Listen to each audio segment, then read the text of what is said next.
Buongiorno a tutti, sono la dottoressa Mariangela Crivellaro, specialista in allergologia e immunologia clinica, con il riconoscimento di altissima specializzazione e referente di branca specialistica delle patologie allergiche e dei lavoratori, presso l'UOSD di allergologia dell'azienda ospedale Università di Padova.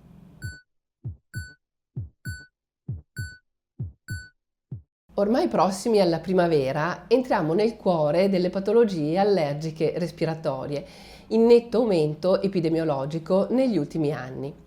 Attualmente l'Istituto Superiore di Sanità ci segnala che il 40% della popolazione presenta sintomi di allergia e l'Organizzazione Mondiale della Sanità stima che nel 2050 il 50% della popolazione presenterà una sensibilizzazione di natura allergica, quindi una persona su due. Nell'ambito delle patologie allergiche respiratorie, la prevalenza dell'asma allergico è del 10% degli adulti. In queste forme, peraltro, sono parte anche le forme di asma grave e anche in queste forme fa parte l'asma allergico. Tra l'altro l'asma spesso è preceduta dalla rinite allergica, rinite che ha una prevalenza del 20% nella popolazione adulta e le due patologie sono associate fino al 70% dei casi. Quindi questa frequente associazione della rinite allergica e di asma allergico evidenzia un aggravamento della patologia allergica respiratoria a causa di una maggiore intensità e persistenza dell'infiammazione delle vie respiratorie.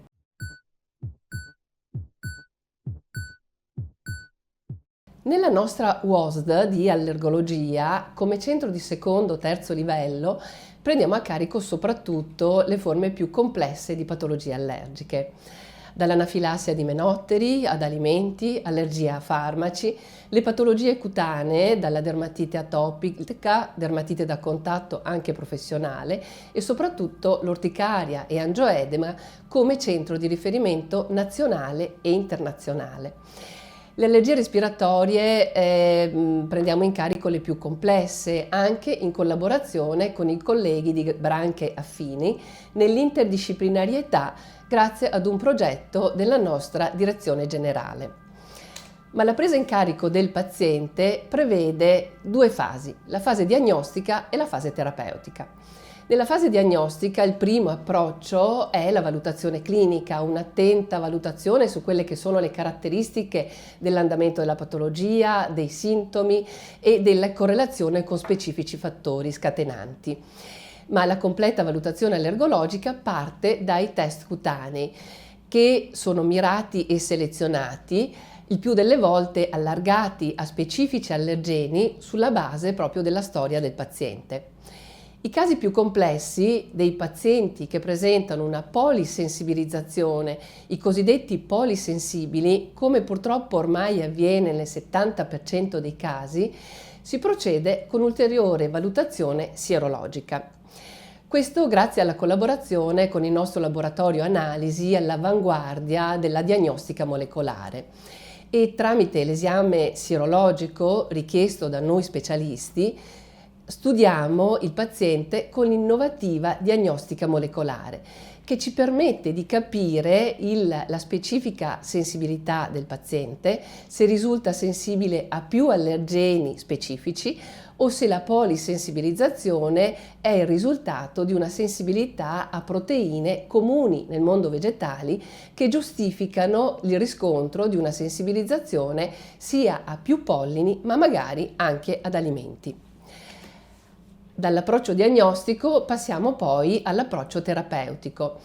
Anche qui in due fasi, inizialmente la terapia sintomatica sulla base dell'andamento dei sintomi e ovviamente facendo riferimento a quelle che sono le linee guida nazionali e internazionali, di cui peraltro facciamo parte, ma il ruolo dell'allergologo nelle forme più complesse, quando la terapia sintomatica richiede un aumento della prescrizione di farmaci, passiamo alla vera e propria cura della patologia allergica.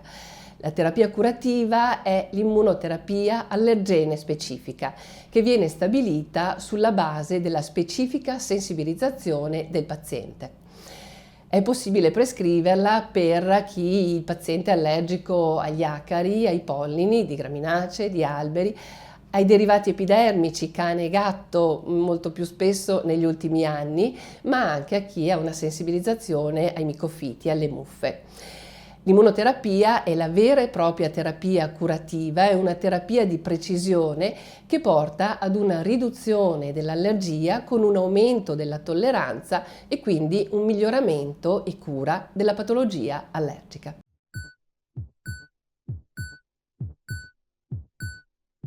Parliamo di correlazione tra inquinamento e allergie perché? Le malattie allergiche, e in particolare le respiratorie, sono malattie multifattoriali in individui geneticamente predisposti, ma sono condizionate da fattori esterni perché ciò che si respira viene a contatto con l'apparato respiratorio. L'Organizzazione Mondiale della Sanità indica come sia nota la correlazione tra aumento delle patologie respiratorie allergiche e inquinanti, verosimilmente per un danno di barriera da parte degli inquinanti stessi, quindi possono essere i prodotti di combustione dei gas di scarico, il particolato, l'ozono, il biossido di azoto e la CO2. In particolare la CO2 ha quasi un effetto fertilizzante per la vegetazione e ne facilita la crescita e l'aumento degli aeroallergeni. Ma anche i cambiamenti climatici influenzano l'andamento delle patologie allergiche, perché l'aumento delle temperature noto e l'umidità comporta periodi più lunghi e di maggiore presenza e quantità dell'allergene, come possono essere i pollini o le spore fungine. Ad esempio, negli ultimi anni abbiamo registrato una maggiore presenza di pollini di graminacee o di spore di alternaria, sia come periodi più lunghi di presenza dell'allergene, ma anche in maggiore quantità, cosa che peraltro abbiamo registrato anche grazie al monitoraggio pollinico eseguito presso la medicina del lavoro dell'azienda ospedale Università di Padova. Quindi sia inquinamento che cambiamenti ambientali correlano con l'aumento della patologia allergica per una maggiore intensità e persistenza degli allergeni che causano l'allergia.